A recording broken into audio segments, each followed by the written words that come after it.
বলতেছি আমি, কারণ আজকে যখন ক্যারামেল করছে আমি দেখছি। কিছু কাজের জন্য গেছিলাম, তখন দেখছি আজকে ক্যারামেলটা। জাকির ভাইয়ের ভাইরাল পুডিং, আমরাও দেখি শেষ, পুডিং শুরু, তাহলে কি হয়?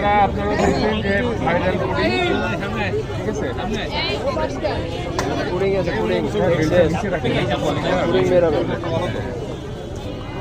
দেখেন জাকির ভাইয়ের ভক্ত অনুসারীরা চলে আসছে জাকির ভাইয়ের সাথে ছবি তোলার জন্য। ভক্ত কেউ না, সবাই আমাকে ভালোবাসে, আমি সবাই ছোট ভাই। আচ্ছা, জাকির ভাই মিজানের বাতানোর তো দিন একদম শেষ। না, জাকির ভাইয়ের বাংলাদেশ যায় না, ওর প্রতিদিনই মনে করেন মাংস রয়েছে। জাকির ভাই কিছুক্ষণ আগে দেখলাম আপনার একটা মেয়ে ভক্ত আপনার সাথে এসে জন্মদিন উইশ করছে ওর।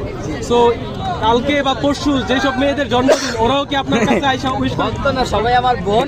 আমি বলবো আসলে আমি আসলে যে সম্মানটা আমি পাচ্ছি, আসলে এত সম্মানের যোগ্য আমি না। তো আমাকে যখন আল্লাহ আপনাদের দ্বারা যখন আমি সম্মান পাচ্ছি, আমি চেষ্টা করবো সারা জীবন নিজেকে নমনীয় রাখার। এক